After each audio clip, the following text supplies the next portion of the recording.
Apparemment, je suis en direct. Écoutez, c'est mon tour aujourd'hui de vous inviter chez moi, ce que je fais avec un grand plaisir. Bienvenue. Bienvenue dans ce bureau qui, il y a un peu plus d'un an, m'a amené à prendre une décision qui était la décision de me présenter à l'élection présidentielle de 2017. J'ai eu le sentiment à un moment donné qu'une cliente était venue s'asseoir à mon bureau en me disant la chose suivante. Je m'appelle la France, j'ai de graves difficultés aujourd'hui. Regardez ce qui me gouverne ont fait de moi. Est-ce que vous auriez une solution? Question difficile s'il en était. Je vais vous présenter dans un premier temps quelques observations sur la première. Pardonnez-moi, je bafouille un tout petit peu, j'ai des problèmes de lumière dans les yeux, il y a des petits problèmes de son, me semble-t-il. Voilà. La primaire.org, on vous a expliqué la manière dont elle voyait les choses et ce qu'elle avait fait. Une chose est certaine, c'est que la politique ne sera plus jamais demain comme elle l'a toujours été. Cette primaire s'inscrit dans un cadre un peu plus général, et c'est ce sur quoi je voudrais insister maintenant, c'est qu'elle s'inscrit dans un cadre où vous avez une société civile en marge de cette élection présidentielle qui a décidé de se prendre en main, et un certain nombre de mouvements se sont réunis et vont se réunir pour préparer les élections législatives de 2017, les élections européennes, les municipales et de nouveau les présidentielles de 2022. Alors on est dans un cadre général qui fait que la primaire.org est en fait la partie émergente d'un iceberg qui est assez important, constitué de gens qui sortent de la société civile, et ce sont des gens qui en ont assez de la politique telle qu'elle a été menée jusqu'à présent et telle qu'elle se poursuit aujourd'hui. On a eu il y a quelques jours la présentation de la primaire des Républicains, et un certain nombre d'observations ont pu être faites. Vous avez vu que des questions assez complaisantes finalement ont été posées par les journalistes à ces hommes politiques que nous fréquentons depuis un certain nombre d'années.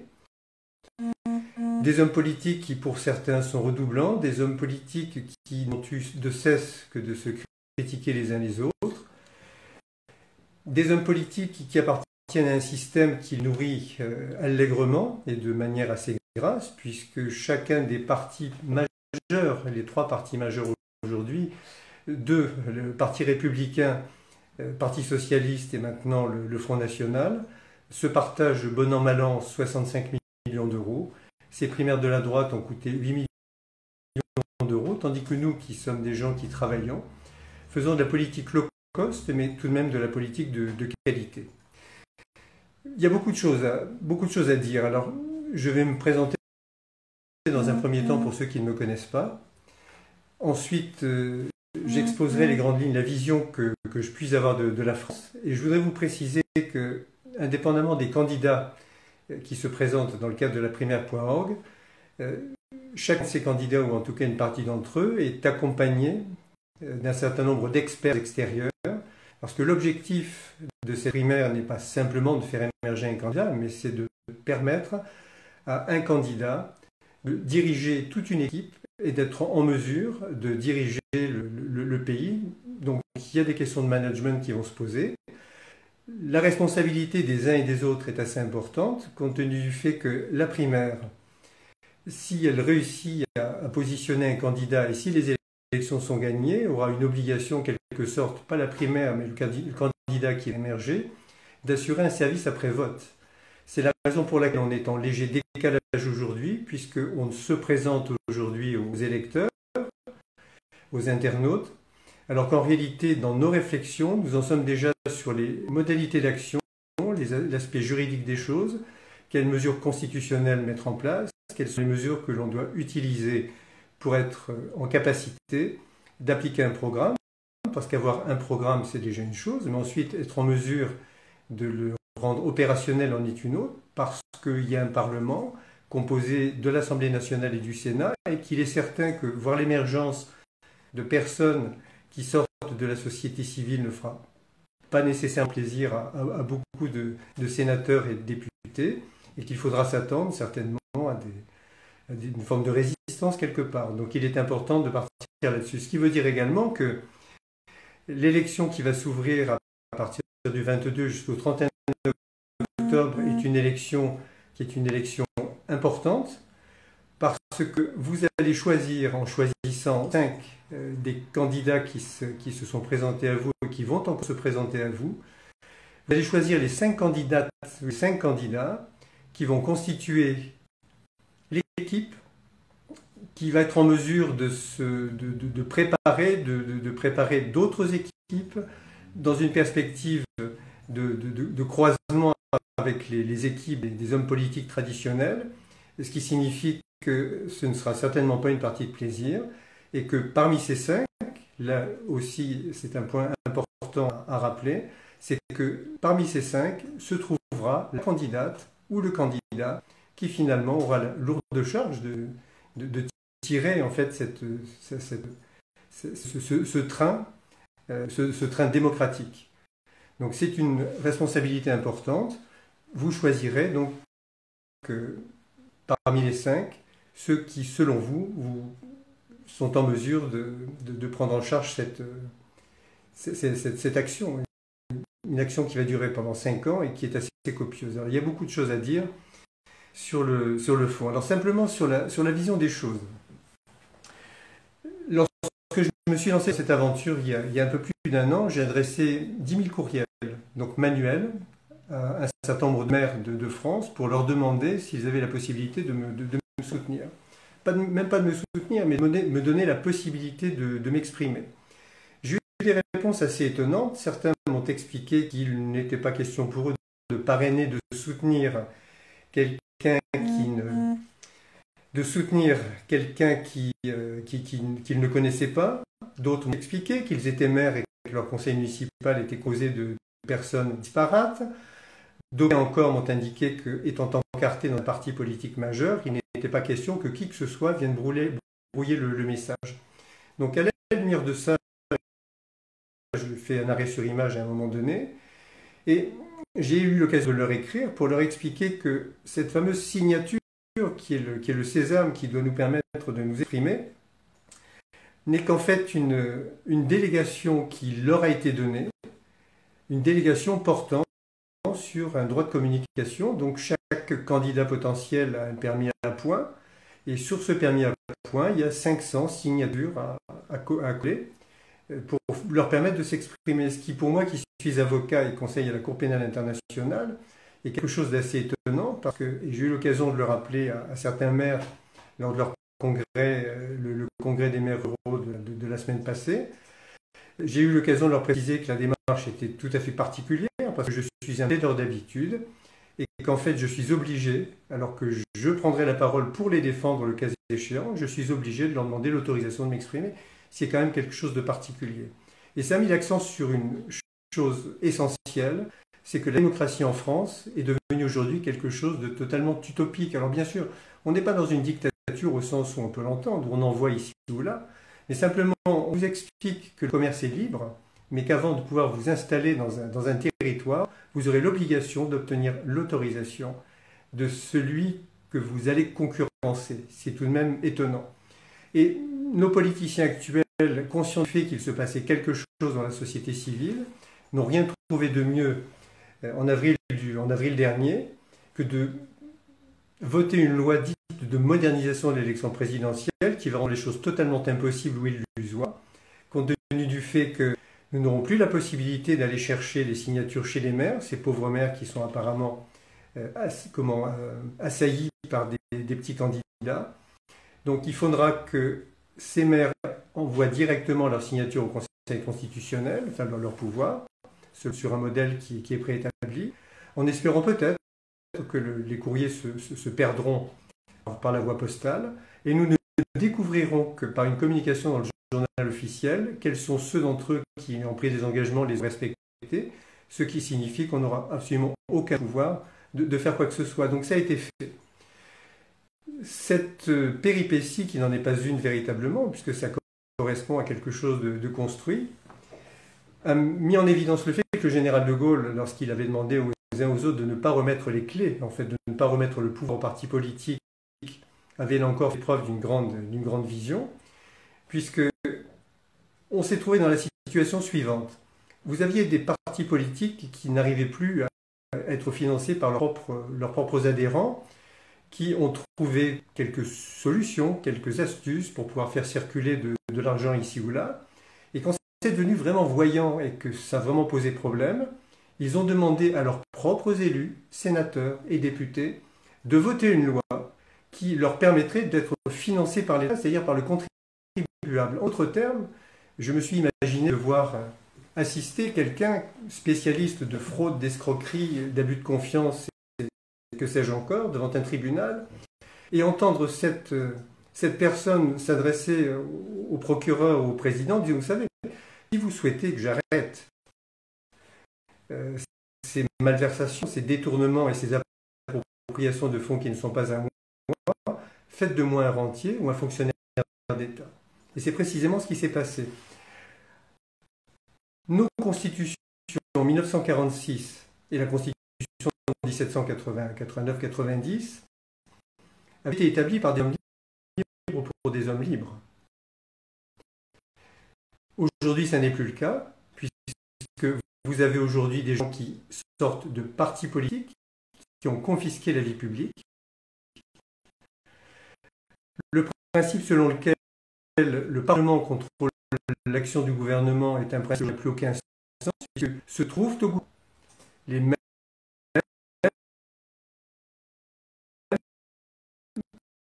membres d'une même famille, représentés également au Parlement, et on est à ce conflit d'intérêts qui sera au cœur, ou plutôt la lutte contre le conflit d'intérêts, qui sera au cœur de l'action que j'ai l'intention de mettre en œuvre. Alors, quand on vous demande aujourd'hui, mais président, ça rappelle quelque chose, et je crois qu'il est peut-être insoumis très vite, quel serait que vous seriez élu? Alors là, c'est effectivement une question assez embarrassante, assez difficile, parce que vous trouvez dans la situation avec un mécano, un enfant, et l'enfant vient en lui disant, regarde, j'ai utilisé toutes les... Le problème, c'est que la figure qui est représentée sur la couverture ou sur la boîte du mécano ne correspond pas du tout à la figure correspondant à la construction du petit. Alors, c'est de dire, écoutez, on va prendre, c'est très vite ça, on va prendre une petite clé, on va prendre une petite clé et tout simplement démonter les choses et tout remonter patiemment. Mais ça, c'est dans l'hypothèse du rapport entre le père et ses enfants. La difficulté, c'est que avec les hommes politiques et les politiciens d'habitude, ce qu'ils ont fait, c'est qu'il y a eu des soudures. Et il y a 6 mois à peu près, lorsqu'on me demandait si j'étais favorable à une modification de la Constitution, j'ai expliqué que les hommes étaient en cause, que les comportements étaient en cause, mais pas la Constitution, puisqu'on avait des valeurs qui avaient été correctement mises en place dans des textes. En réalité, il apparaît que les comportements seuls ne seront pas suffisants, parce qu'on a mis au fil du temps des soudures sur cette construction magnifique qui avait été imaginée par nos Lumières, et qu'en finalité, aujourd'hui, eh bien, les outils dont nous disposons ne nous permettront pas de mettre en application les mesures que nous souhaitons mettre en place, ce qui signifie que, avant de faire la guerre dans un sens simplement métaphorique à qui que ce soit, on fait l'état des forces en présence, on regarde surtout l'armement dont on dispose, et aujourd'hui, lorsqu'on regarde la caisse à outils qui est à la disposition de ceux qui veulent se présenter à l'élection présidentielle, on se rend compte qu'il en manque. Donc la première démarche qui va être mise en place, mais vraiment de manière urgente, ce sera l'instauration, la mise en place d'un référendum sur le fondement de l'article 11 de la Constitution, un référendum qui aura notamment pour objectif de créer un référendum d'initiative populaire de manière à revenir à un principe simple, gouvernement du peuple, par le peuple et pour le peuple. Voilà. On m'explique que le son est taché. Alors je ne sais pas comment on peut régler cette petite difficulté qui est totalement indépendante de ma volonté. Je ne maîtrise malheureusement que ce que j'ai dans la tête.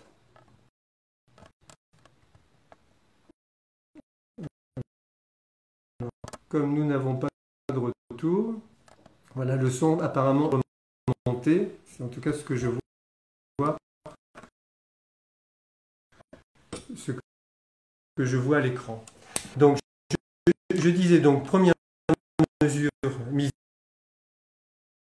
en place, un homme d'initiative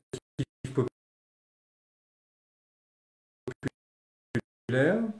Il y a des modifications importantes d'un référendum sans autorisation, sans habilitation du Parlement. Et ce qu'il faudra qu'on discute avec important. Il y aura également la comptabilisation des votes blancs en suffrage exprimé. Un certain nombre de le droit le vote en fait obligatoire. Alors à cette question, la sanction en Belgique ou dans d'autres pays. Mais le principe va être très simple, c'est que si vous êtes citoyen et que vous n'avez pas besoin d'activité dans soi,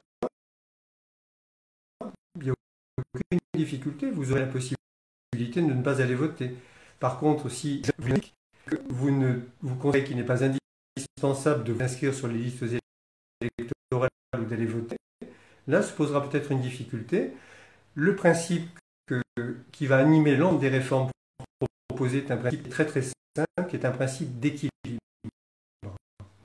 Alors, ce principe d'équilibre, j'ai eu l'occasion de faire des articles sur ce thème, parce qu'on se rend compte en réalité qu'au fil du temps, une société, par définition, relève de l'équilibre instable. Et au fil du temps, il y a des choses qui se sont déplacées. On avait la représentation nationale qui est là, on avait une démocratie parlementaire qui rendait des comptes a priori aux électeurs. Aujourd'hui, des représentants qui ne rendent plus aucun compte à qui que ce soit. Et l'équilibre entre les citoyens et leurs élus est totalement rompu, donc il faut maintenant équilibrer les choses. Il y a un équilibre aussi entre les droits et les obligations. Un équilibre qui faisait notamment que pour qu'un fonctionnaire ait un poste à vie, ait un emploi permanent, ou plus précisément, lui, parce que c'est tel moment. Aujourd'hui, on n'est plus tout à fait dans cette situation. Et au fil du temps, on a vu des déséquilibres se mettre en place, des équilibres frappants entre les zones rurales et les villes. Et lorsque vous analysez la situation de la société française aujourd'hui, on se rend compte qu'on est dans le cadre d'un grand déséquilibre total. Il faut tout simplement rééquilibrer tranquillement les choses. Alors, la démocratie participative, pour le moment, n'a pas encore été mise en œuvre en France.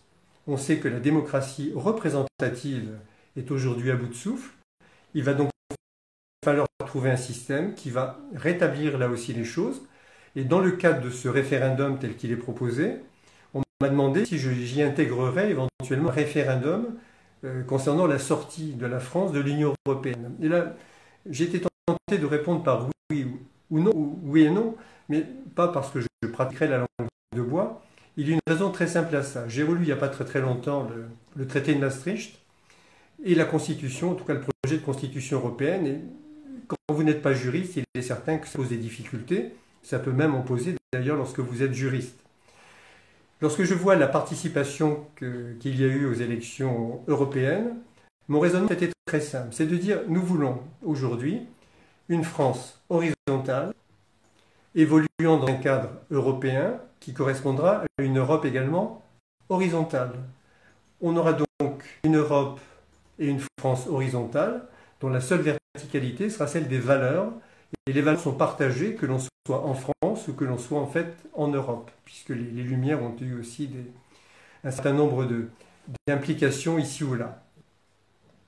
Alors, pardonnez-moi, on me précise. Alors, Pierre Montfort, c'est inaudible. Les abus sont connus par ceux qui écoutent, mais vous attendez autre chose. Un engagement précis et clair et non un historique. Je quitte l'écoute car la diffusion est stoppée. Bon courage. Alors, Pierre Montfort, oui, Pierre, il n'y a pas de difficulté.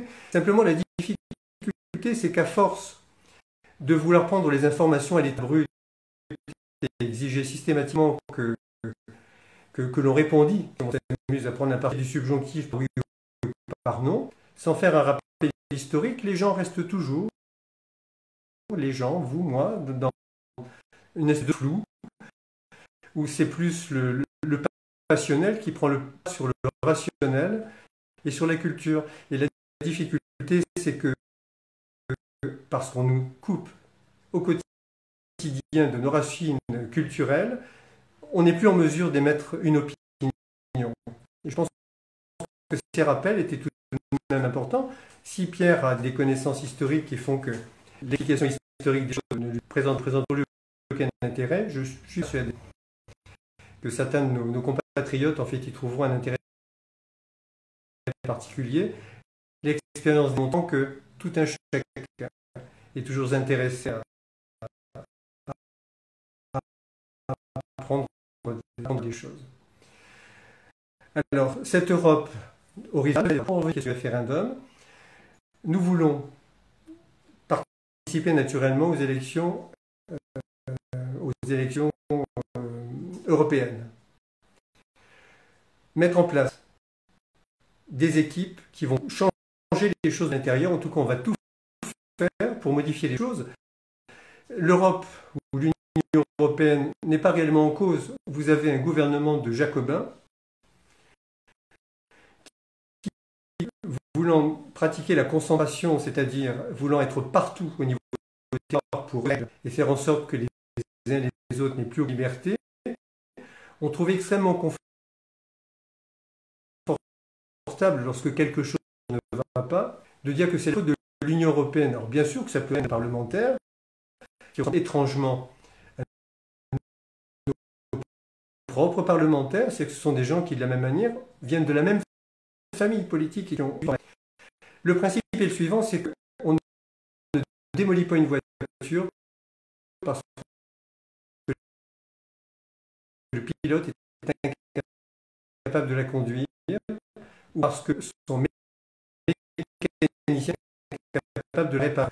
Son conférence et son gouvernement de modifier les choses de l'intérieur. Les gens qui veulent que ça change, même si ce changement doit être une sortie le cas échéant, doivent nous donner une union des peuples, important plus qu'une union des gouvernants. Dès lors que la participation sera significative, dès lors que nous n'obtiendrions pas de modification, là, sans aucun doute, sera posée la question du référendum concernant la sortie de la France de l'Union européenne et de la zone euro, étant précisé qu'une sortie ne s'improvise pas, ce qui nécessitera de prendre par anticipation quelques mesures ou avoir des réflexions sur la question de savoir si dans les quelques années qui viennent, nous devions sortir de cette Union européenne, ce qui est une raison européenne.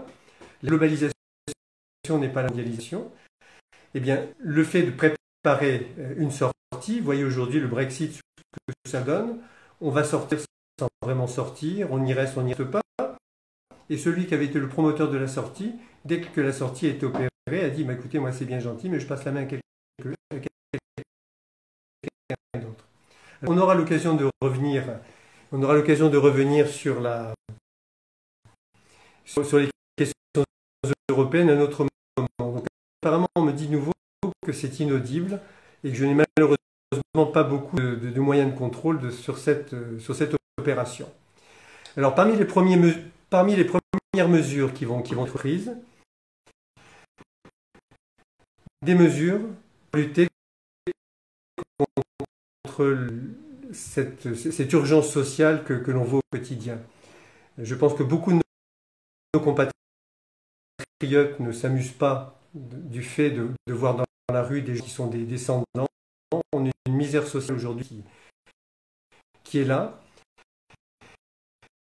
Il va falloir peut-être inscrire dans la Constitution la notion d'urgence sociale de manière à être mesure qui pourrait ici ou là constituer un écart entre la règle d'égalité prévue par la Constitution, pour éviter d'avoir quelques difficultés. Et dans cette urgence sociale, où on aura l'occasion de développer sur ces points, puisqu'on a des travaux qui sont actuellement en cours, il y a une urgence sociale qui me tient particulièrement à cœur, qui concerne des gens dont les médias et les politiciens habituels se moquent éperdument, sauf en période électorale. Je veux parler d'artisans, paysans, commerçants, professions libérales, qui sont prisonniers d'un système qui conduit les uns et les autres au suicide. Bien, il semble que ce soit reparti. Alors j'en étais tout à l'heure je crois que j'étais en train d'évoquer la question du... Pardonnez-moi. Je crois que j'étais en train d'évoquer la question de la sécurité sociale et du modèle social français. Alors, je tiens à rappeler l'histoire de tout cela parce que depuis que je suis enfant, et je crois que c'est le cas de tous ceux qui sont à peu près de ma génération et des générations suivantes, on a précisé qu'on avait en France un modèle social que les uns et les autres nous enviaient. Tant et si bien que lorsqu'on dit quelque chose de bien d'un système qui vous appartient, on ne va pas trop chercher les choses. Et je me suis rendu compte à l'usage qu'il y avait une injustice totale qui était en train de se mettre en place aujourd'hui et qui se traduit par la mort d'hommes et de femmes. Et ce n'est pas une vue de l'esprit ou un effet de manche que de dire tout cela. En 1946, donc, les Allemands sont partis, l'occupation a cessé. Et on décide de mettre en place un système de sécurité sociale. Et le législateur français à cette époque s'est inspiré de modèles déjà existants.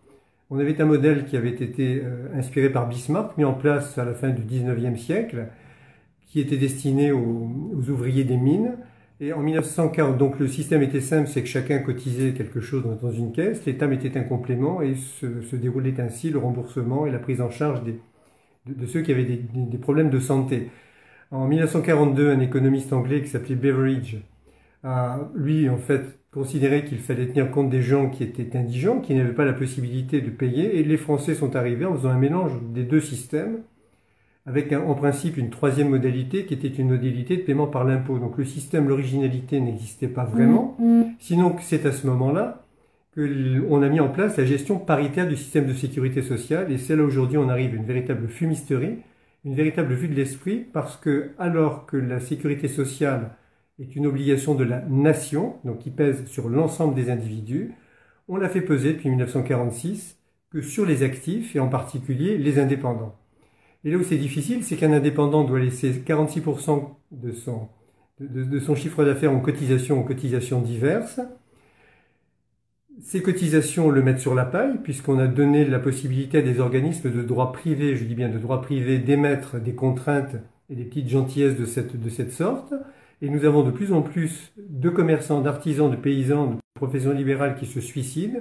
L'une de mes consoeurs s'est suicidée il n'y a pas très longtemps, qui avait 2 enfants et qui avait à peine la trentaine. Et tout simplement parce qu'on a décidé que les actifs continueraient à alimenter la pompe. Et lorsque l'on voit ce qui se passe, c'est que vous avez 400 milliards de cotisations prélevées, avec de plus en plus de pauvres dans la rue, des gens qui souffrent. Donc le système ne fonctionne pas.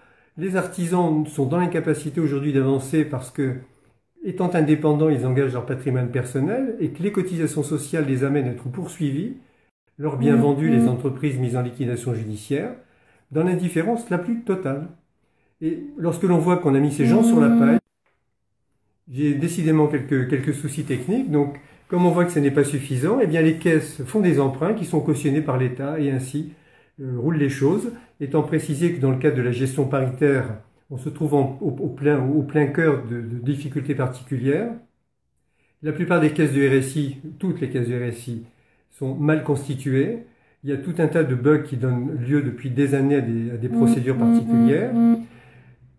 Étant une mutuelle, il est tout à fait possible d'être en concurrence depuis que s'est créée l'Union européenne, ce qui veut dire qu'on devrait se trouver dans le système de l'assurance automobile, c'est-à-dire que l'assurance est obligatoire, mais il appartient à chacun de s'assurer. Alors immédiatement, ceux qui se nourrissent du système et qui vivent sur la misère des autres vous expliquent que vouloir changer le système, c'est faire comme aux États-Unis, c'est-à-dire que les gens qui n'auront pas d'argent ne seront pas indemnisés. Mais je le répète une fois de plus, et c'est là où l'histoire est importante, c'est que la Constitution précise que cette obligation est une obligation de la nation. Alors la manière dont je vois les choses aujourd'hui est très simple. Il n'est pas normal que sur des fonds aussi importants, l'État sorte du système de gestion. Donc il appartiendra à l'État de s'occuper des entrées et de la prise en charge des gens qui sont dans une incapacité particulière de payer des cotisations. On peut imaginer un système dans lequel les caisses traditionnelles, après régularisation, auront la possibilité de se mettre en concurrence avec les autres, puisqu'elles sont implantées géographiquement un petit peu partout, ce qui est quand même commode. Interviendront des mutuelles, et là encore, pour répondre à un frein qui a été élevé par un certain nombre de médecins dont l'âge fait qu'ils n'ont toujours connu ou n'ont jamais connu que la sécurité sociale, c'est que les conventions qui seront passées entre les professionnels et les différents assureurs, on va mettre ça en fait entre guillemets, eh bien ces conventions seront passées sous l'égide et sous la direction de l'État. La concurrence est une obligation, mais pas que pour les indépendants, parce qu'aujourd'hui, avec ce système, on aurait la possibilité de remettre au salarié le montant de son salaire brut, à charge pour lui, de cotiser auprès de la caisse de son choix. Donc il va faire quoi? Il va tout simplement chercher l'assureur qui sera le meilleur marché avec un meilleur rapport. Comme en matière d'assurance automobile, comme je l'ai dit tout à l'heure, l'assurance sera mise en place et on aura un système qui sera vertueux. Alors si d'aventure il apparaît que la partie de caisse qui correspond aux gens qui ne cotisent pas est en déficit, c'est pas un souci, puisque ça avait été prévu en 1946 de compléter par l'impôt. Donc l'État pourra abonder, mais on peut tout à fait imaginer que l'ensemble des agents qui opèrent dans ce cadre-là, que l'ensemble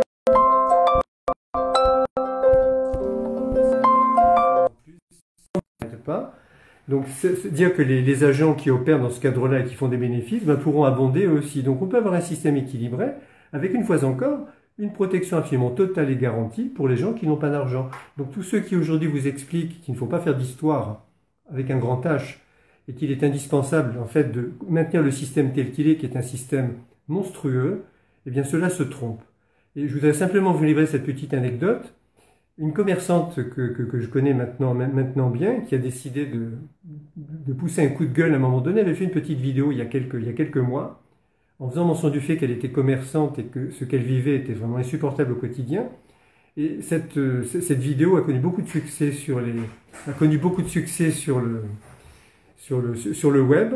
Et elle a constitué donc une association. Et quelques jours après, une dame lui téléphone pour dire, vous savez, il est vraiment dommage que votre association n'ait pas été créée préalablement, parce que mon mari s'est pendu hier. Et l'association, donc en souvenir de cela, s'appelle Les Pendus, et cette association c'est donc démultiplié. Alors on a véritablement une difficulté. Il n'est pas du tout normal que les très petites entreprises ou les entreprises individuelles crèvent, parce que ce n'est pas autre chose, tout simplement pour permettre d'alimenter un système qui fonctionne mal, qui laissera apparaître à un moment donné que les caisses qui reçoivent de l'argent font des investissements, achètent de l'immobilier parfois sans autorisation de l'État. Il y a vraiment un véritable problème. Et pour éviter que les uns et les autres ne mettent leur nez dans ces affaires, le législateur, qui fait, on sait bien, toujours les choses de manière extrêmement précise et de manière consciente, a édicté un texte pénal qui précise que ceux qui essaieront d'échapper à ce système français, eh bien, sont passibles de peine de prison et de peine d'amende, peine valant également pour tous ceux qui inciteront les uns et les autres à sortir du système.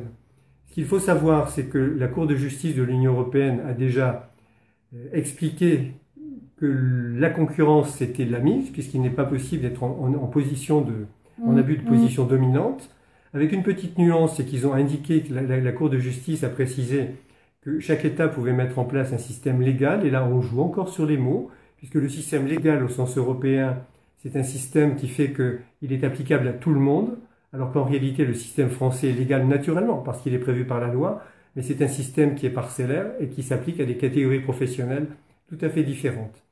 Donc, ce sera au cœur de mon programme, étant précisé que la plupart du temps, ceux qui s'opposent à avoir une réflexion sur ce sujet partent simplement sur une caricature, un système merveilleux, un modèle social français, et tous ceux qui veulent y toucher, concurrence, privatisation, je ne sais quoi, ça signifie que les gens resteront sur le carreau, une fois encore, s'il est prévu dans la Constitution que c'est une obligation de la nation.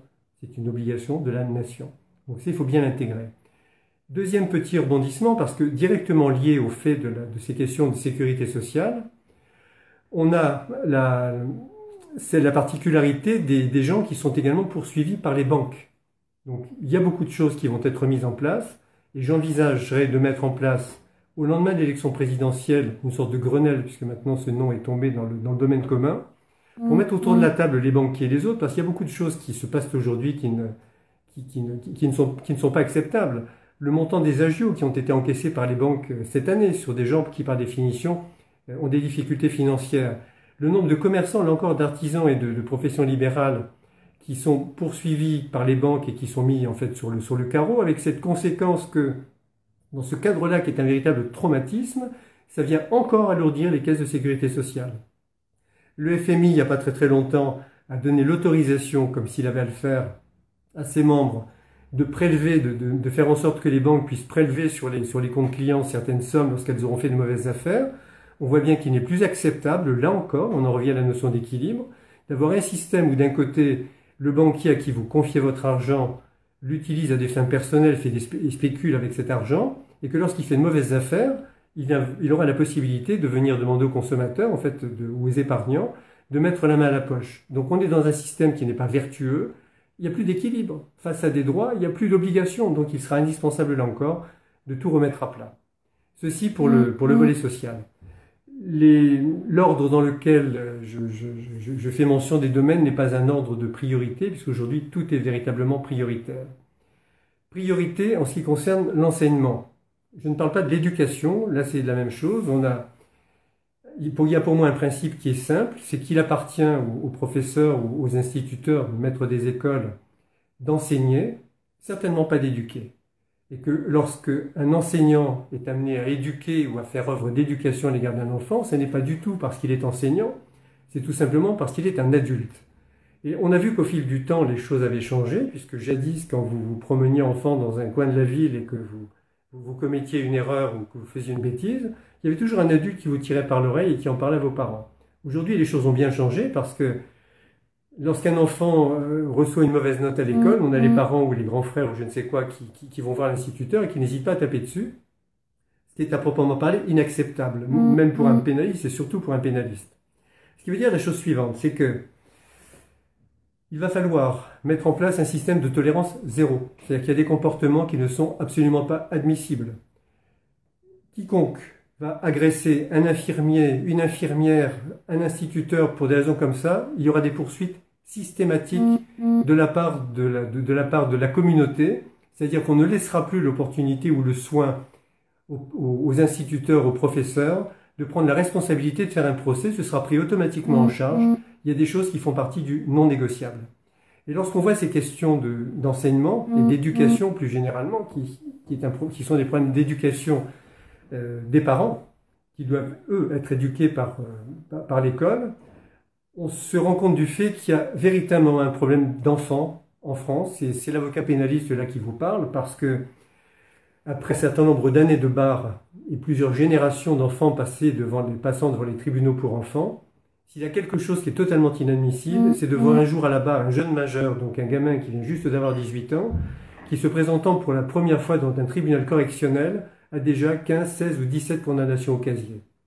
Être condamné 17 fois par un tribunal pour enfants, ou par un juge pour enfants, alors qu'il y a une société alentour et des adultes, on ne me fera jamais croire, en tout cas, ou admettre le fait que c'est la faute de l'enfant en question. Et on se trouve vraiment au cœur d'un problème, c'est que les adultes de demain sont les enfants d'aujourd'hui, que les terroristes de demain sont les enfants d'aujourd'hui. Ça veut dire quoi? Ça veut dire qu'il est indispensable de mettre en place quelque chose qui ressemblera ou qui s'appellera peut-être ministère de la protection de l'enfance, qui va faire en sorte que plus jamais un enfant ne soit laissé sur le bord de la route. Lorsque vous êtes dans une école et que vous avez un petit qui est un peu plus agité que les autres, vous avez plusieurs réponses, en fait, plusieurs explications à ce comportement.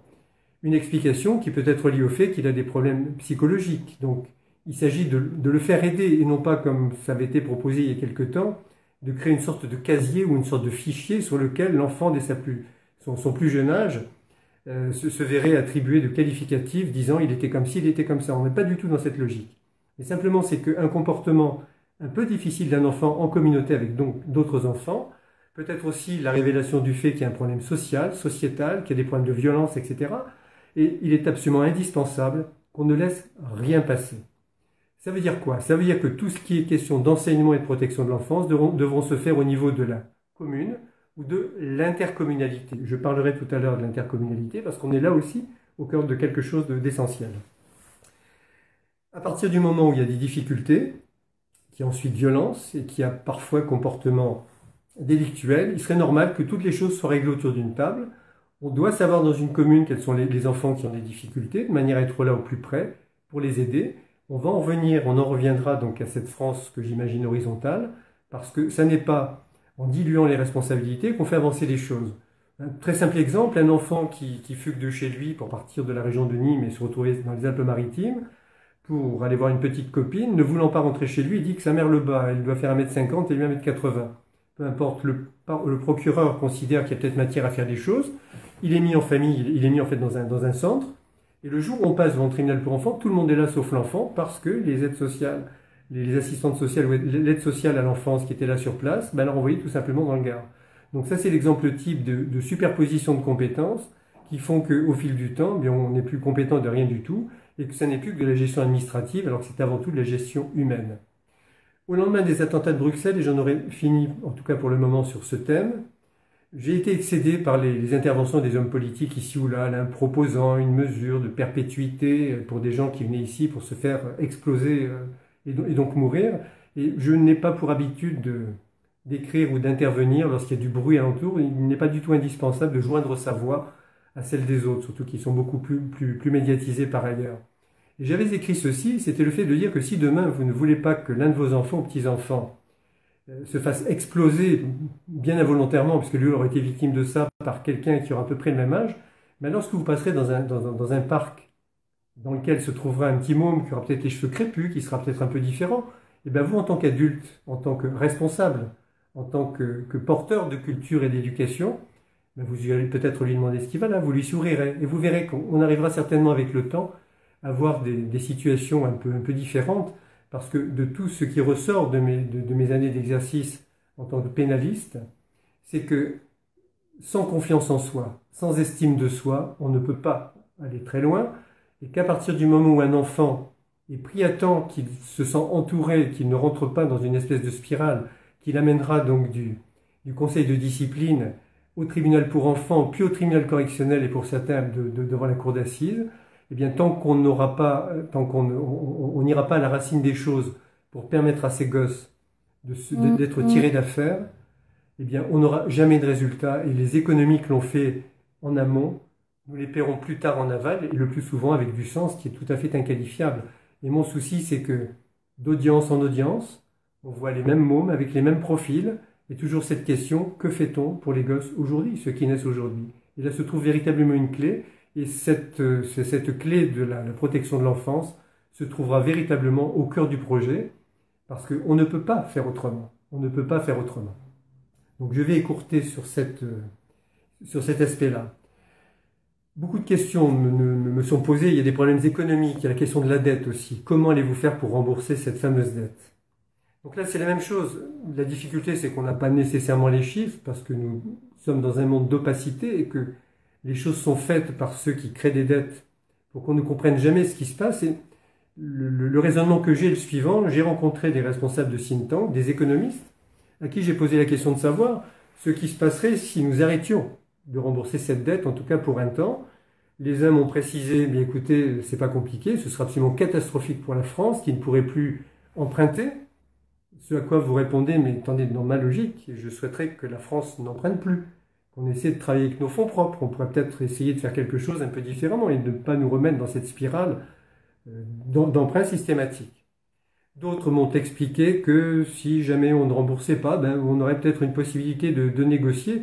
J'ai vu d'autres économistes, chacun était sûr de ses positions, ce qui m'a amené à considérer que, n'étant peut-être pas aussi économiste qu'eux, mais peut-être pas plus stupide, les hypothèses que j'étais en mesure de faire étaient des hypothèses tout aussi raisonnables. On se heurte à un problème, et ce n'est pas de la stratégie, c'est simplement un problème auquel nous sommes confrontés. Une fois par mois, le grand trésorier français, lorsqu'il s'agit de payer les fonctionnaires, et en l'occurrence en particulier les fonctionnaires de l'éducation nationale, ce qui pour moi reviendra aux fonctionnaires de l'enseignement un petit peu plus tard, demande, en fait, explique quel est le montant de la somme dont il a besoin, il établit un bon du trésor, et ce bon du trésor, bien, il le met aux enchères auprès de 20 opérateurs internationaux ou nationaux, qui lui disent, ben moi je vous prête tant sur une durée plus longue avec des intérêts moins importants, et c'est comme ça tous les mois, quasiment tous les mois. Et là, ces intermédiaires, qui sont des intermédiaires uniquement mandataires, donc on ne sait pas pour qui ils interviennent, quand ils ont ce bout de papier ou la valeur virtuelle de cela, font des appels auprès d'autres en disant, vous savez, j'ai un bon du Trésor français qui en veut un bout, et chacun vient en prendre un bout. Et lorsque vous achetez pour une valeur 100, eh bien vous avez un banquier qui vous la reprend pour une valeur 80. Donc vous dites, j'ai une portion de bon du Trésor, avec les 100 que vous avez achetés, vous aurez une ligne de crédit. Cette ligne de crédit, vous allez pouvoir en faire une sorte de titre, vous allez la monétariser, vous la mettrez sur le marché, et vous avez comme ça des chaînes de gens qui spéculent, avec de l'argent qui part. Alors moi, ce qui me pose souci, c'est que, ne sachant pas qui sont les bénéficiaires en finalité de ces opérations, et dès lors qu'il semble qu'au niveau international, il y ait une chasse contre tous ceux qui font s'écouler l'argent vers les paradis fiscaux, je pense qu'il serait tout à fait intelligent de faire en sorte de ne plus traiter pour un temps avec des intermédiaires, ou en tout cas en ce qui concerne les anciennes créances, c'est savoir précisément qui sont les bénéficiaires de cela, parce que il serait quand même regrettable, me semble-t-il, de payer, donc, de rembourser un capital et des intérêts à des gens ou des entités dont il apparaîtrait que plutôt que de remettre l'argent dans la vraie vie, eh bien cet argent est placé ailleurs. Donc je pense que la meilleure des solutions consisterait à faire un tout petit arrêt sur image, parce qu'on ne peut pas agir sans savoir, et de dire tout simplement, on va figer, en tout cas pour cette année, le remboursement de cette fameuse dette ou de ses intérêts, parce que nous souhaitons savoir qui, en fait, sont les bénéficiaires et qui sont les spéculateurs. C'est toujours très difficile au niveau de la morale économique, de traiter avec des spéculateurs parce qu'on sait que ce sont des spéculateurs, en faisant croire que l'on fait la chasse à la spéculation et au transfert important de finances internationales. Il y aura nécessairement, à partir du moment où il y aura cette situation, ne pas payer les intérêts pour une année permettrait, si les informations que j'ai sont correctes, et je crois qu'elles le sont, qui permettrait déjà de payer le traitement de nos fonctionnaires, en fait, de l'éducation nationale.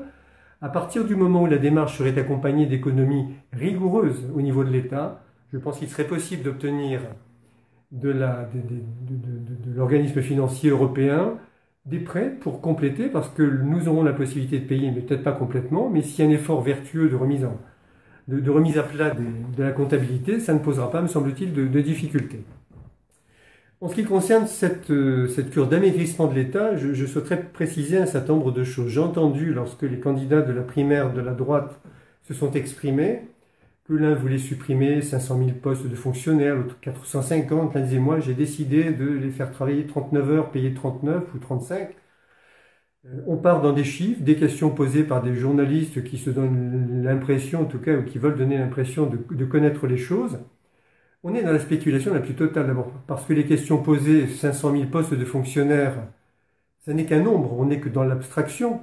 Il est quand même étonnant de voir un État qui ne connaît pas le nom de ses fonctionnaires et qui ne sait pas précisément qui travaille pour lui, où et dans quelles conditions, de dire on supprime un certain nombre de postes. Ce qui veut dire en fait que s'il doit y avoir des économies, on va commencer à faire des économies sur les abus. Que ce soit des abus gaspillage, ou que ce soit des abus beaucoup plus orientés, avec des gens qui s'octroieraient des rémunérations indues, des gens qui utiliseraient des indemnités à des fins qui ne sont pas les bonnes. C'est-à-dire que je souhaiterais, dans le cadre de ces 5 années qui viennent, faire poser un principe et faire admettre le principe d'une sanctuarisation des fonds publics. Donc ça, c'est simple.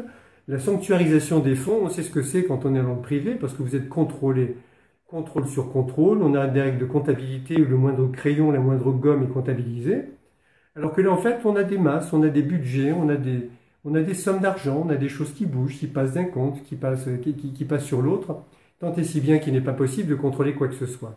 Les premières économies qui mériteraient de l'être devront l'être à la suite des contrôles qui ont été effectués par la Cour des comptes. Et dans le cadre de la réforme de la Constitution, je voudrais que la Cour des comptes bénéficie en fait d'un pouvoir de contrainte.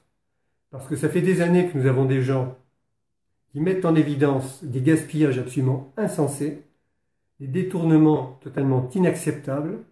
Et chaque fois, ce rapport, on le lit, on le commande dans la presse pendant quelques jours durant, et ensuite, rien ne se passe. Je souhaiterais que la Cour des comptes ait pour mission, ce qui n'est pas contraire, me semble-t-il, et ce qui n'emporte aucune violation des règles parlementaires ou de la protection due aux parlementaires, mais que la Cour des comptes contrôle les comptes des parlementaires, étant précisé que dans le cadre de la Constitution, la Cour des comptes est là pour donner des informations aux citoyens que nous sommes. Des économies, ce ne sera pas très compliqué à réaliser. Je demande, en fait, on proposera la fermeture ou la suppression du Conseil économique et social et environnemental, qui est un organisme qui peut être consulté, qui l'est parfois, qui coûte certaines sommes d'argent donc à la collectivité pour un service finalement qui n'est pas véritablement important et où il apparaît que des gens qui ont fini leur carrière de haut fonctionnaire, qui ont fini leur mandat de député ou de parlementaire, eh bien, se retrouvent là-bas. J'ai écrit également là-dessus, sur les petits cadeaux qu'on pouvait se faire entre amis. Et on ne peut pas tout à la fois dilapider ou piocher ou utiliser, peu importe le terme qu'on va utiliser, des fonds publics, en même temps qu'on envoie des enquêteurs sur le terrain pour vérifier si quelqu'un qui perçoit le RSA aurait grappillé ici 20 ou 25 euros ou 50 euros par mois. Il y a quelque chose qui relève de l'indécence. Et je crois que l'indécence est quelque chose qu'aujourd'hui on ne peut plus supporter. On ne peut plus supporter. Il y a une forme d'arrogance, mais qu'on retrouve à tous les niveaux. Vous avez des parlementaires qui vont à l'Assemblée avec un bracelet électronique. Vous avez M. Cahuzac qui passe en correctionnel et qui, lorsque je suis allé à l'audience la dernière fois, avait un air peut-être moins affirmatif. Il faut maintenant rompre avec ceci. Il va falloir comprendre que la monarchie est terminée, que le siècle des Lumières est passé par là et qu'il est nécessaire maintenant de revenir aux valeurs fondamentales. Alors ça fera, je pense, grincer beaucoup de dents. Dans le projet de réforme constitutionnelle, je propose naturellement le non-cumul des mandats, mais pas que le non-cumul des mandats politiques, également le non-cumul des mandats publics. Parce que le président d'une chambre de ceci, qui se retrouve dans un organisme en tant que vice-président, alors qu'il est censé, dans le cadre de ses premières fonctions, contrôler l'organisme numéro dans lequel il se trouve, puis le numéro 3, sont des choses qui sont tout à fait inacceptables de la même manière.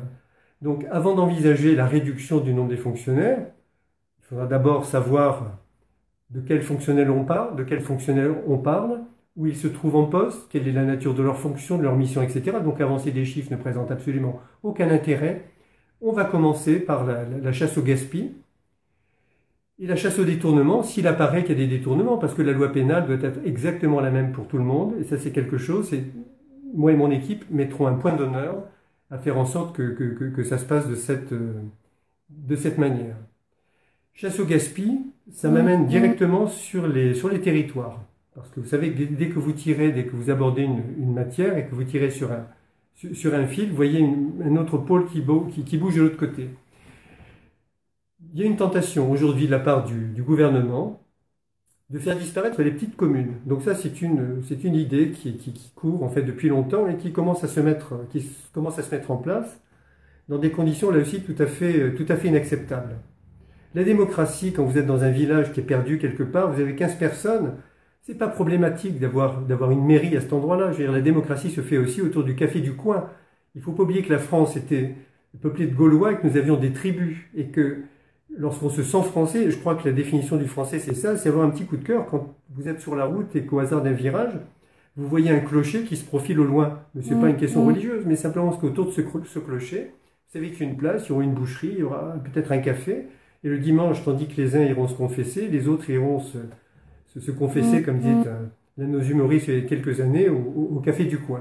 La France c'était ça, et la France c'est toujours ça. Ça veut dire que faire des économies en partant du principe que la petite commune doit disparaître parce que c'est encore un faux problème. Les petites communes aujourd'hui souffrent, et notamment en particulier les communes rurales, de cette espèce de mise en place de procédures absolument larvées. Cette chose, vous savez, qui rampe. On leur a proposé à un moment donné de réunir, en fait, de mettre en commun leurs moyens. Donc l'intercommunalité, c'était ça. Si vous aviez 2, 3 communes qui décidaient de mettre quelque chose en commun. On a dans la société civile le groupement d'intérêt économique qui ressemble un peu à ça. Mais à l'époque, c'est pas si long, c'est pas si vieux que ça, l'intercommunalité n'était qu'un outil, ça n'était pas une structure. Alors petit à petit, on fait de cette intercommunalité une structure dans laquelle on fait glisser les pouvoirs en fait des communes. Alors certains se sont opposés à ce genre de choses, ils disent écoutez, c'est quand même pas normal, nous sommes nous des élus, là ils ne sont pas élus. Et la réflexion est la suivante, c'est que si demain les intercommunalités étaient représentées par des élus, ben, ce serait la fin de nos communes. Alors ça, les maires en ont parfaitement conscience. J'ai participé de manière discrète la dernière fois, où j'avais été invité au congrès national de l'Association des maires ruraux de France. On est précisément tombé sur ces difficultés. Et ce mouvement s'inscrit dans un mouvement plus large qui fait que, quelque part, et ça n'est pas le fruit du hasard, on a envie de casser avec nos racines historiques. Essayez aujourd'hui d'expliquer que l'Europe était blanche, ou que l'Europe, ou que la France, qui était la fille aînée de l'Église, était catholique, on vous traite de tous les noms quasiment. Et quand vous voyagez beaucoup en Afrique, comme c'est mon cas, et que vous allez au Sénégal, vos amis sénégalais vous disent, quand même, vous faisiez fort en nous faisant apprendre que nos ancêtres étaient les Gaulois. C'est exactement la même chose. Mais je ne sais, ce qui passe dans la tête de nos dirigeants, on a vraiment cette volonté de nous déconnecter de nos racines, ce qui pose un problème, parce qu'on ne peut pas se sentir européen si on ne se sent pas bien dans son pays, dans sa région, dans son département, dans sa ville, et même dans sa rue. Alors, ce qui nous amène à cette espèce de millefeuille dont on a beaucoup parlé, je souhaite la suppression des départements en tant qu'entité administrative. Les pouvoirs des préfectures seraient transmis aux sous-préfectures, de manière à revenir à quelque chose de plus local. Et on peut imaginer, donc ça c'est dans le volet réforme de la justice, que si nous disposons d'un parquet général totalement déconnecté de la chancellerie, donc un parquet comme on peut le trouver devant la Cour pénale internationale, devant certaines juridictions anglo-saxonnes, et pourquoi pas un parquet européen, parce qu'on a les mêmes intérêts des textes qui aujourd'hui se ressemblent pas mal, eh bien on pourrait transférer certains pouvoirs ou une certaine autorité donc, qui appartenait au préfet, on pourrait la transférer sur le procureur de la République.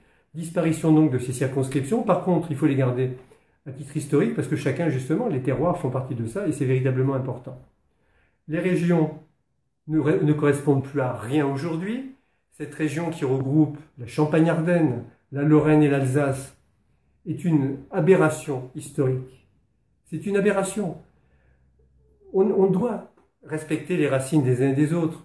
Mais cette particularité, c'est que moi, l'histoire de l'Alsace ou l'histoire de la Lorraine font partie de mon histoire à moi, qui est mon histoire de France, qui est la somme de tout cela. L'histoire européenne, c'est la même chose, et il est quand même étrange et scandaleux de constater que, alors que la Constitution, le projet de Constitution européenne, prévoyait justement l'enrichissement et la valorisation de l'histoire des régions d'Europe, eh bien la France a tout fait pour que cette convention ne soit pas signée. Donc il faudra que nous revenions à une constitution européenne, naturellement, qui reprendra d'ailleurs, qui s'appuyait sur les valeurs des Lumières, mais pas un texte technique ou technocrate, un texte regroupant des valeurs auxquelles tous les citoyens européens pourront adhérer. Donc je suis pour une remise à niveau des régions et de remettre ces régions dans l'état dans lequel elles se trouvaient.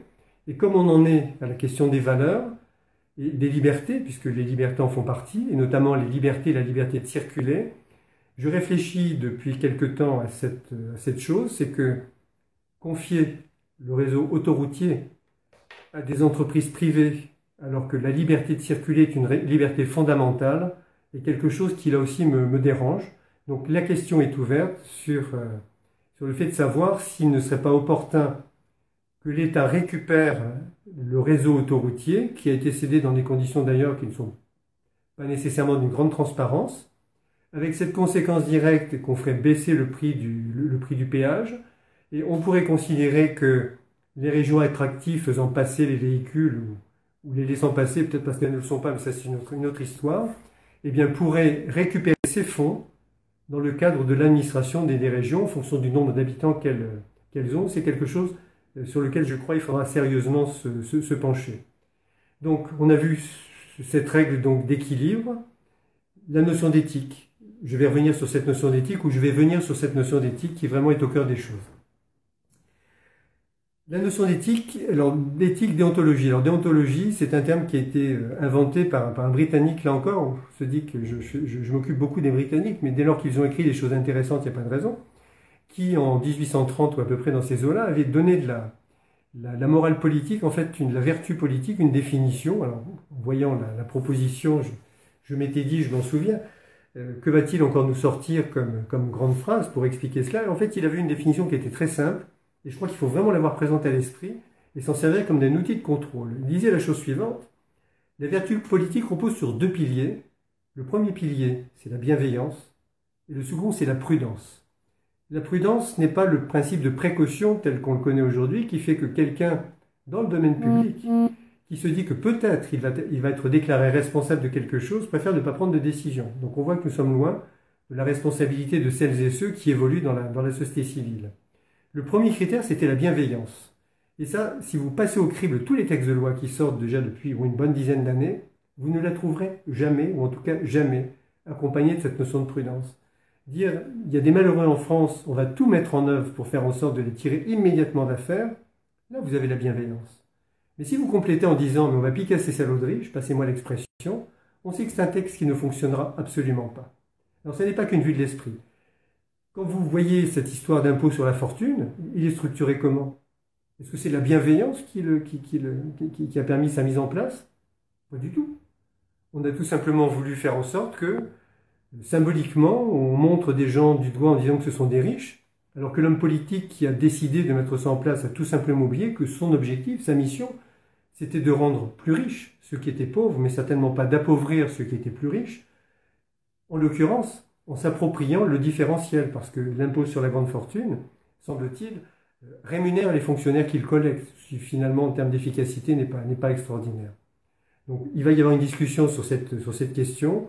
Je ne suis pas assujetti, loin s'en faut, à l'impôt sur la grande fortune, donc il n'y a pas de conflit d'intérêt, il n'y a pas de difficulté là-dessus.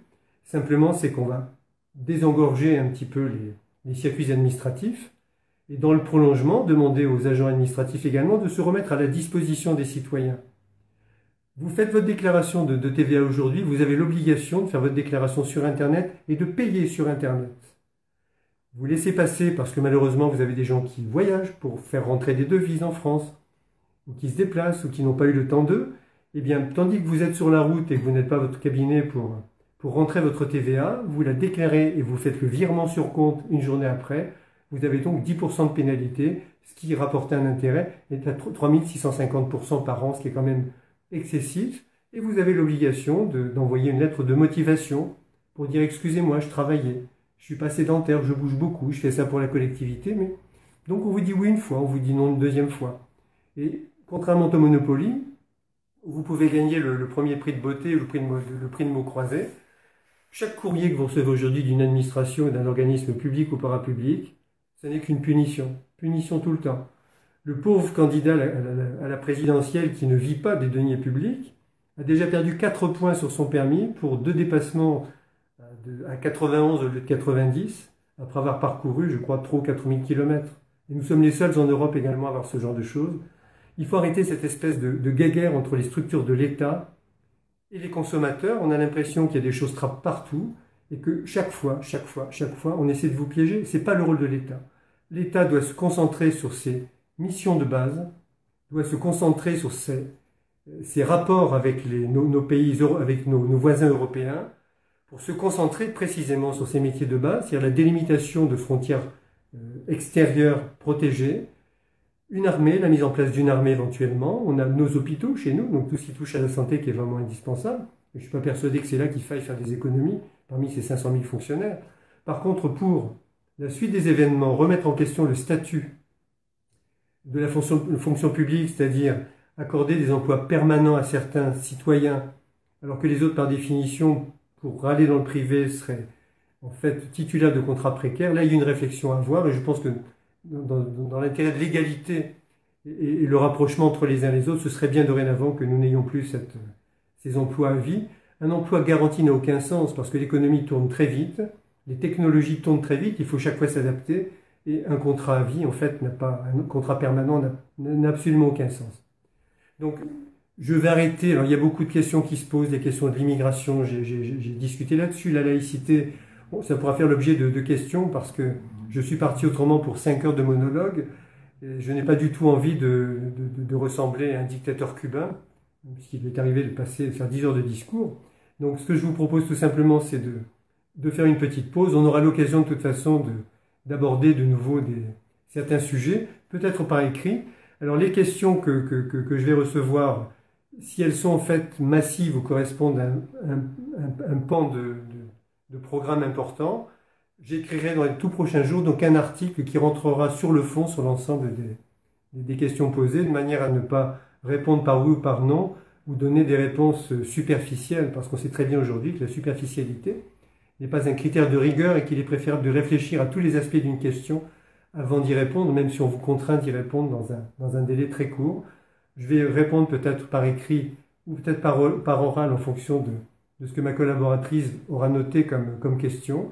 Et puis après, je vous laisserai repartir gentiment, vaquer à vos obligations, occupations. Et j'en ferai de même, étant précisé que dès demain, on va se remettre sur la route pour faire en sorte d'avancer les choses. Alors j'aurai deux types de messages, en fait deux messages à faire passer. Vous qui savez que la primaire organise en fait ces élections et que cela s'inscrit dans un cadre beaucoup plus général, il faudrait vraiment que vous interveniez auprès de vos proches pour faire une forte publicité concernant cette primaire, leur demander d'aller sur la plateforme, inviter de plus en plus de jeunes à venir, parce qu'il y a vraiment des choses à faire, on a vraiment des jeunes à écouter. Le problème, c'est qu'il y en a assez peu qui se présentent dans ce cadre-là. L'objectif, c'est pas de faire carrière. Je travaille moi déjà depuis 40 ans. Je crois qu'il va arriver un moment donné, j'aurais peut-être envie de lever un tout petit peu le pied, de me consacrer à mes activités littéraires un peu différemment. Donc, demander aux jeunes de venir s'inscrire, que les étudiants nous rejoignent. C'est pas de l'embrigadement. Nous sommes 100% société civile.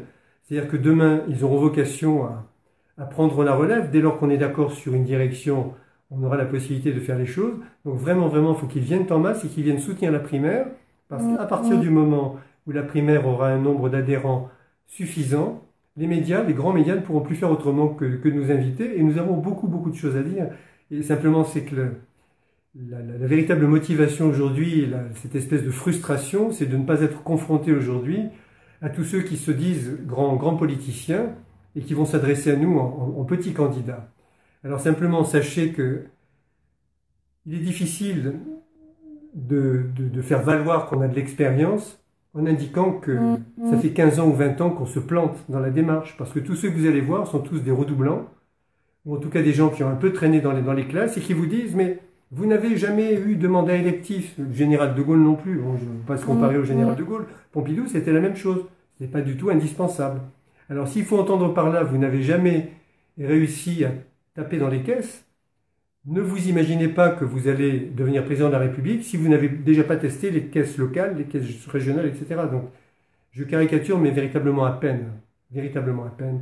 Donc, les petits candidats ne sont pas des petits candidats. Comprenez que les élites de la nation se trouvent aujourd'hui majoritairement dans la société civile et plus dans les partis politiques, et qu'à partir du moment où vous avez quelqu'un qui relève de la qualité d'élite dans les partis politiques, il a l'obligation, montant, faisant carrière dans un tuyau, de rester les doigts sur la couture du pantalon, comme on disait jadis dans l'armée.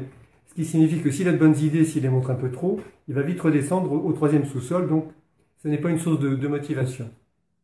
Le deuxième et dernier message sera à l'intention des maires des petites communes. Le système était très simple, c'était de dire la chose suivante: nous aimons nos petites communes, on a parfaitement compris ce qui se passait en fait en ce moment. On a compris que l'État, jouant la carte de la concentration, voulait faire main basse sur tout ce qui était de la décision autonome pour revenir à un système centralisateur. Ce qui est explicable par le fait que nos gouvernants, les présents et les précédents, sont dans une situation d'insécurité particulière, ils sont en fin de pouvoir, ils sont en bout de course. Donc la France est en 89, ils sont en 1793, et il y aura en fait un blocage à un moment donné. J'ai proposé aux maires des petites communes la chose suivante: ça fait 30 ans qu'on vous suit, on connaît votre programme. Moi, prendre un programme, le développer ou le confier à des collaborateurs et faire en sorte de le promouvoir, ce n'est pas une difficulté. Ce qui vous est proposé, c'est une place dans l'équipe de gouvernement, une place pour l'un des maires des communes rurales, qui, dans un souci d'équilibre, parce que ces communes qui représentent 80% du territoire national, mais qui sont aujourd'hui en fait sous-représentées ou sous-entendues, aura pour mission de porter son propre projet. Je pense qu'on ne peut pas proposer plus. Alors qu'aujourd'hui, la plupart des maires se disent « mais on va écouter, on va demander aux hommes politiques ce qu'ils nous proposent ». Là, c'est de dire « structurez votre projet, on sait ce qu'est votre projet, structurez-le et confier à l'un d'entre vous qui est le mieux à même en fait de le mener à son terme, qui aura le recul nécessaire et qui va être quelqu'un de raisonnable, confiez-lui la mission en fait de venir dans ce cadre-là soutenir ce projet. Nous ne sommes pas parti politique au sens où on l'entend, nous représentons véritablement la société civile et le même message a été adressé quelques jours avant le salon de l'agriculture aux agriculteurs. Venez vous-même plutôt que de dire on ne nous écoute pas, venez avec un projet et venez le défendre et venez le soutenir. Je pense que si chacun dans son département et si chacun dans sa région s'accorde à donner la parole à ce que nous sommes, des citoyens de la société civile, non seulement on pourra aller au deuxième tour, mais en offrant à nos compatriotes un autre choix que le plat du jour qui leur est proposé par les partis en place et les médias, je suis persuadé qu'ils auront envie de faire la révolution dans les urnes, parce que tout ceci naturellement est dit en espérant que rien ne se passera avant l'élection présidentielle et qu'on aura vraiment toute l'attitude pour aller voter. Donc, je ne vais pas vous embêter davantage là-dessus. Je vais répondre, si vous le permettez, aux questions saillantes qui ont été posées. Je répondrai de la même manière en privé. Si vous m'écrivez, je répondrai sans aucune difficulté, parce qu'il semblerait que j'ai la plume assez facile. Et que c'est toujours un plaisir, par ailleurs, d'argumenter. Alors, comme nous dit-on, la dette, avant nous avions des emprunts d'État, bons d'épargne, emprunt Ville de France, emprunt EDF, emprunt Crédit Foncier.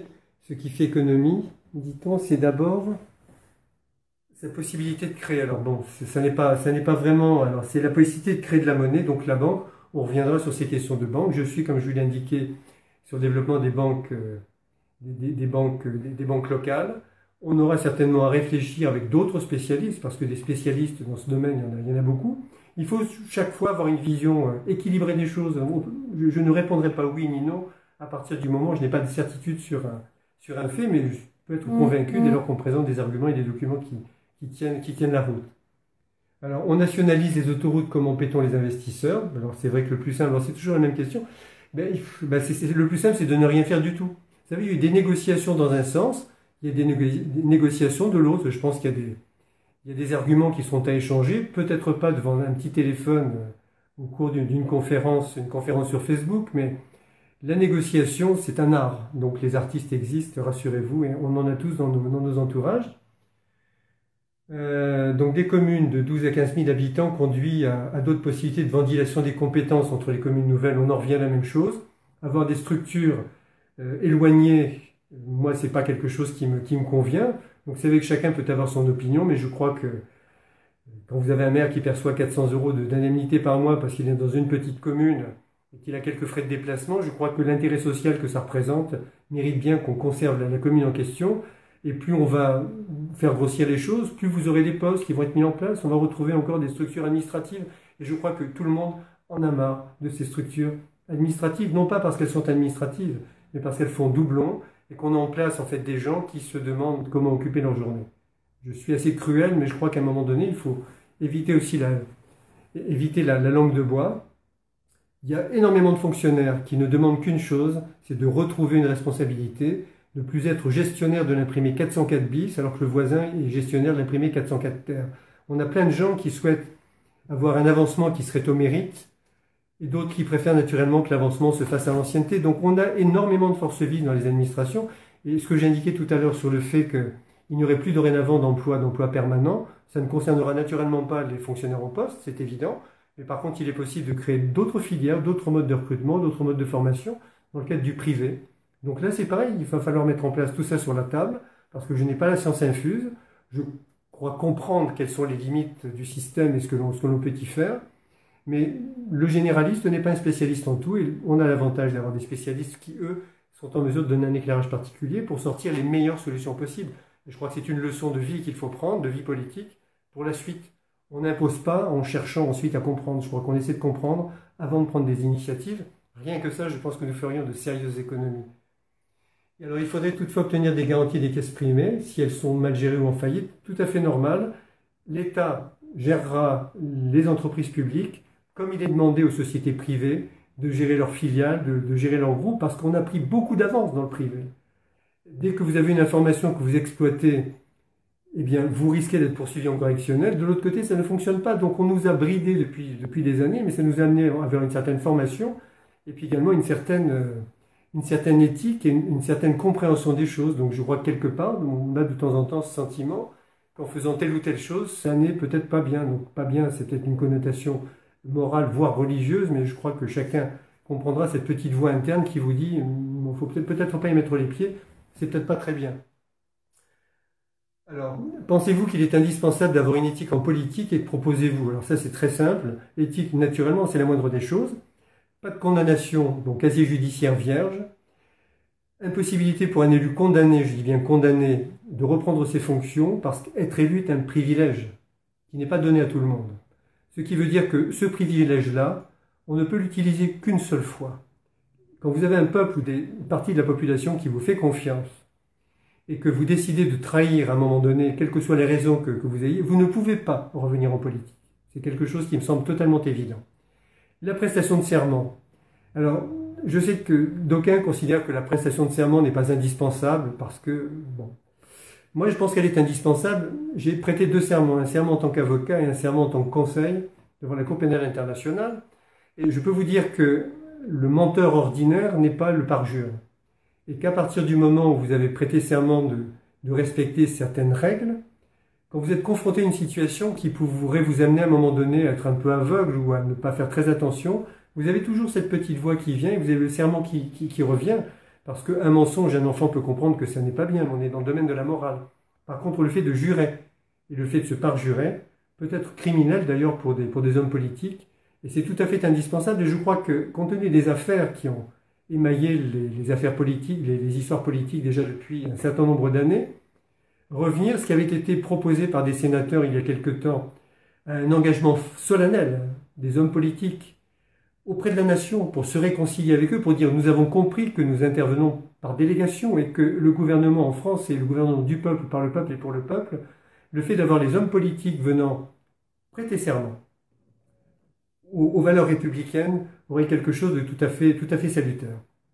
Prestation de serment, naturellement, pour le président de la République, pour ses ministres, pour les députés, pour les maires, parce qu'aujourd'hui, le policier municipal prête serment, l'avocat prête serment, et le pouvoir se passe entre les mains d'autres personnes, et c'est quelque chose qui est, là encore, difficilement acceptable, parce que nous ne sommes pas dans le système de l'égalité, donc il faut simplement rétablir l'égalité entre les choses. Alors, est-ce que vous êtes pour le SMIC européen et les langues régionales? Alors, SMIC européen, je ne sais pas, mais il y a des réflexions très, très intenses en ce moment sur quelque chose que j'ai découvert, je l'avoue, il y a 6 mois ou 1 an, la question du revenu universel, la question de l'allocation unique, ou la question du revenu universel sous condition de ressources. Alors, il y a 3 systèmes qui se mettent en place. Le point commun entre ces 3 systèmes, c'est que ça permet, ou ça devrait permettre aux gens, d'avoir le minimum vital. Et c'est amusant d'ailleurs parce que lorsque vous regardez les textes des années 50 constituant le statut de la fonction publique et de ses emplois permanents, il était fait référence en fait au salaire minimum, quelque chose qui ressemblait au salaire minimum. C'était je sais plus le terme exact. Enfin, l'idée était là en fait, c'était voilà, le minimum vital. On était parti sur le minimum vital. Je crois que c'est indispensable. Il faut faire des calculs. D'abord, ça permettrait de simplifier les règles administratives. Tout ce qui va dans le sens de la simplification va également dans le sens de l'économie. Je travaille sur ces questions, puisqu'il faut voir avec les économistes ce qui est le plus juste, ce qui est le plus incitatif, ce qui est le plus protecteur. Mais là, c'est quelque chose également qui mérite d'être réfléchi. Mais sur le principe, je suis tout à fait d'accord. La question des langues régionales, j'ai écrit 2 longs articles là-dessus. Je vais simplement synthétiser. Cette question de l'application de la validation de la charte des langues régionales de 1992, c'est simplement un os qu'on a donné à ronger à la population. Je vous explique pourquoi. On a une charte 1992 qui précise, à l'époque où les langues régionales étaient difficilement admises dans nos provinces, qui demande à l'ensemble des pays européens de faire en sorte de faciliter le développement de ces langues régionales, etc. Le texte, la charte est de 1992. La France traîne les pieds naturellement comme elle le fait abondamment pour sortir l'outil de ratification. Elle commence à s'y mettre, je crois, en 1999, mais elle entérine, elle établit en fait son outil d'une manière en fait particulière, puisqu'elle dit « j'entérine, mais uniquement dès lors que le traité, que la charte ne pourrait être interprétée d'une manière contraire à la Constitution ». La première chose que fait un juriste quand on lui demande d'appliquer deux textes, enfin un texte qui est en concurrence avec un autre, c'est de voir quel est celui qui a la valeur la plus forte. Eh bien, cette charte étant une charte et non pas un texte européen issu de l'Union, est un texte qui a une valeur inférieure à la Constitution. Alors, lorsque l'outil de ratification a été mis en place, il était soumis au Conseil constitutionnel qui a dit pas du tout, attendez, vous êtes en train de créer un déséquilibre entre les gens, il n'y a plus d'égalité sur la langue, puis n'oubliez pas que, quand même, la devise de la France, l'une des valeurs ou un des principes français, c'est que la langue de la France, c'est le français. Donc ça posait problème. On est revenu un peu à la charge un peu plus tard, rejet par le Conseil d'État, rejet par le Cour de cassation. On en remet une couche, même punition, même motif. Et le Conseil d'État, à ce moment-là, explique que, compte tenu de l'évolution des choses, on a déjà intégré dans notre réglementation nationale toutes les prescriptions, en plus qui n'étaient pas impératives, de la charte en question. Et donc on en revient à quelque chose de totalement inutile, parce qu'en plus c'est devenu inutile.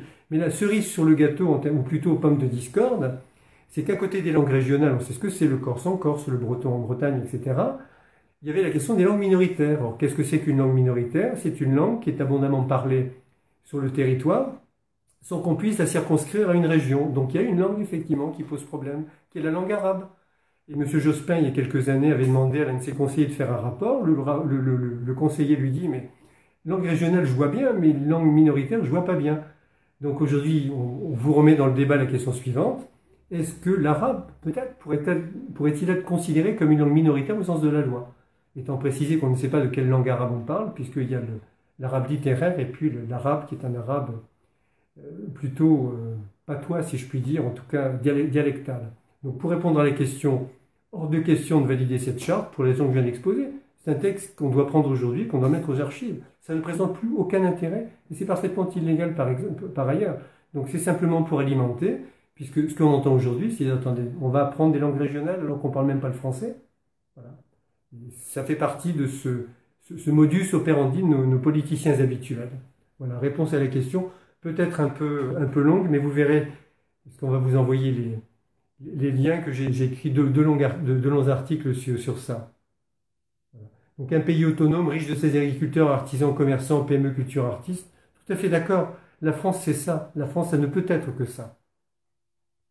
Ensuite, qu'avons-nous? Patrick Bloch, un groupe citoyen dans la prochaine Assemblée nationale, 577 candidats lors de la prochaine élection législative, 600 000 élus en France et seulement 24 000 Voilà. Alors moi, je suis également pour la réduction significative du nombre des parlementaires, ce d'autant plus que l'on voit que tous les textes importants qui sont liberticides sont des textes du mois de juillet et du mois d'août, et si possible, entre 0h et 2h du matin, avec 11 parlementaires dans la salle, ce qui fait quand même un ratio si c'est vrai, un ratio qualité-efficacité intéressant, mais la difficulté, c'est qu'on fait plein pot pour la présence de 10 parlementaires qui sont dotés de procuration de la part des uns et des autres. Ça fait partie des économies et des règles d'éthique, en tout cas de fonctionnement, qui mériteront d'être mises en place. Les représentants sont garants des engagements qu'ils ont pris, même s'ils ne sont pas précis, puisque le mandat impératif n'est pas possible, mais il y a tout de même un minimum, c'est d'assurer la représentation des gens, c'est-à-dire d'être présent dans les assemblées, c'est de représenter les gens qu'ils représentent, donc qu'ils représentent au niveau local, en tenant compte de leurs observations, de leur bon sens, de leurs préoccupations. On ne peut plus avoir maintenant des gens qui sont en roue libre et qui ne reviennent devant les électeurs qu'à partir du moment où ils ont besoin d'être réélus. Il faut sortir également de ce cadre-là. Il n'y a pas d'autres questions, me semble-t-il. Non, il n'y a pas d'autres questions que celle-là. J'aurai l'occasion, comme mes compagnons de route d'ailleurs, de refaire des articles sur d'autres thèmes. Le terrorisme en est un. Bon, on a vu tout ça, mais c'est vrai qu'il est peut-être un peu tard maintenant. Non, pas tout à fait. Il est 22h40. Est-ce qu'il y a une autre question? Alors, favorable. Alors, seriez-vous favorable à un quorum pour valider les élections? De la même manière, oui. Comme je suis pour la comptabilisation des votes blancs, il faut qu'à un moment donné, les élus se rendent compte du fait que même lorsqu'ils apparaissent au deuxième tour d'une élection comme ayant gagné à raison de 55 contre 45, ils ne représentent en fait pas grand-chose, et qu'il faut qu'il y ait un quorum pour aller voter, mais le corollaire aussi, c'était le vote obligatoire, parce qu'on a des gens qui ne vont pas voter parce que c'est dimanche, et parce qu'il y a du soleil, des gens qui ne vont plus voter pour diverses raisons, donc il va falloir discipliner un peu tout ça, mais surtout par la pédagogie et par le fait qu'il y a une possibilité de faire jouer le vote local notamment, eh bien, ramener les gens peu à peu vers les urnes en considérant que le fait d'être un citoyen, c'est aussi un plaisir de participer, de construire la vie collective. Mais ça, c'est la responsabilité des politiques que de donner envie. On ne peut pas reprocher aux gens de ne pas avoir envie. Lorsque l'on voit notamment que la plupart des candidats qui ont concouru dans le cadre de la primaire se sont tous posé la question suivante: pour qui vais-je aller voter en 2017? Et que c'est devant l'absence de réponse et la perspective peut-être de ne pas se déplacer qu'on a décidé de prendre quelques initiatives pour que les choses changent. Alors on refera de toute façon du direct. Je regarde s'il n'y a pas une dernière question. Mais pourquoi, dans le mandat impératif, resterait impossible? C'est pas le mandat impératif, la difficulté. Alors oui, alors le mandat impératif, mais il faut voir ce que ça signifie. Ce serait vu sous l'angle plutôt que l'homme politique qui met en place un programme et qui se promet de le respecter, en fait, serait sanctionné dès lors qu'il ne le respecterait pas. Dans le principe, j'y suis tout à fait favorable. Sinon qu'on a l'obligation d'être réactif et qu'une situation particulière, enfin un contexte économique international, peut faire qu'on s'engage à faire des choses et qu'une évolution des choses nous amène à changer notre fusil d'épaule. La politique internationale de la France aujourd'hui, l'intégration à l'OTAN ou les choses comme ça, sont l'exemple type des questions qu'il faut se poser et qui amènent à se demander si le mandat impératif en fait est possible ou pas. Alors puisque l'opportunité m'est donnée de venir sur la question de l'OTAN que j'ai évoquée moi-même, il y a plusieurs choses qui doivent être mises en œuvre. Je vais faire le lien en même temps que le terrorisme, ce qui vous permettra d'avoir une idée un peu globale de ce que j'envisage de faire. On peut se déclarer en guerre. Il faut quand même comprendre aujourd'hui que les hommes politiques ne sont pas en guerre et que les seuls qui sont en guerre sont les citoyens qui, bêtement, vont aller boire un verre à la terrasse d'un café et qui vont se retrouver explosés ou qui vont se retrouver sur la promenade des Anglais écrasés par un camion. Par contre, les décisions qui ont été prises sont sans doute à l'origine de cela, mais un jour ou l'autre, on aura l'occasion, je crois, d'en reparler. Les questions internationales nous amènent aujourd'hui à nous demander ce que fait la France, ou si nous avons un intérêt particulier à nous aligner aux côtés des Américains, parce que c'est aujourd'hui ce qui est en train de se passer, sans aucune mesure, sans aucune nuance. Et il y a un événement qui était effectivement révélateur des choses, c'est le moment où un Sukhoi russe a été abattu par un pilote turc, ou par la DCA turque. Je crois que c'est un pilote qui l'aura abattu d'ailleurs par derrière, comme le précisaient les Russes.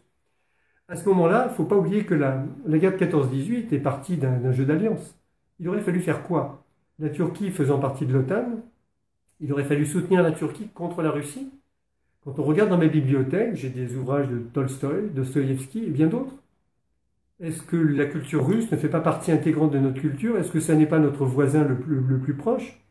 Alors je ne dis pas qu'il faut s'aligner, parce que quand je dis qu'il ne faut précisément pas être aligné, il faut être ni pro-russe, ni pro-américain. C'est évident, on doit prendre notre distance et la France doit retrouver au niveau international la place qu'elle a toujours eue.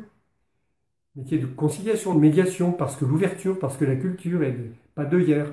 Aujourd'hui, nous ne sommes pas dans cette situation. Se posent aujourd'hui des difficultés particulières, on n'arrête pas de crier à la guerre, on a l'impression que les uns et les autres la souhaitent, et il y a il y a un embrasement naturellement sur le terrain, mais on est encore aujourd'hui à prendre des décisions qui me semblent être des réactions plus que des décisions qui sont posées. Donc l'OTAN, pour en revenir à l'OTAN et pour faire plaisir à cet ami qui trouvait que je faisais peut-être un peu trop d'histoire, donc je ne ferai pas trop d'histoire. Sinon, le fait de dire qu'à partir du moment où l'Union soviétique en fait a explosé, a été démantelée, il n'y a plus de raison que d'avoir ce traité outre-Atlantique, et certainement pas de raison de faire revenir, de rentrer de nouveau sous commandement. Bon, ça c'était la période de M. Sarkozy, se remettre sous commandement américain, et aujourd'hui même proposer ou envisager d'avoir des troupes américaines sur le sol français. Donc, sortie de l'OTAN incontestablement. Mais là, c'est la même chose. La sortie de l'OTAN, il faudra prendre l'avis de l'état-major, des armées. Il va falloir prendre l'avis également de nos partenaires européens, parce que ça n'est pas sans conséquence. Je crois qu'aujourd'hui, il serait sage d'envisager cette sortie de l'OTAN pour revenir à un rôle davantage de conseil et de pondérateur que d'une sorte de va-t-en-guerre où on affiche fièrement le fait qu'on a en fait moins restreint les budgets de l'armée, tandis qu'on envoie nos troupes combattre sur place. Ça pose effectivement des difficultés, mais comme l'a exprimé Philippe Mazuel il y a quelques jours, à partir du moment où on se présente à une élection présidentielle, on ne doit pas critiquer la politique extérieure de la France. J'espère que je l'aurais fait simplement du bout des lèvres, mais il y a quand même des choses qui ne peuvent pas être passées sous silence. Ça donne quand même une tendance, et cette tendance, c'est la modération, et de faire de nouveau jouer la carte de la diplomatie, étant précisé que la diplomatie, ce n'est pas le fait d'aller boire un verre un jour avec un dirigeant d'un pays. La diplomatie, il y a naturellement des rapports entre les uns et les autres, mais l'objectif, c'est quand même le rapprochement entre les peuples. Et ça, il ne faut pas oublier ça. Gouvernement du peuple, par le peuple et pour le peuple. Et la diplomatie ou la paix, c'est la paix entre les peuples. Ce que font les dirigeants qui ne font que passer mérite, je ne dirais pas le dédain, mais en fait, c'est quelque chose qui est quand même beaucoup moins important.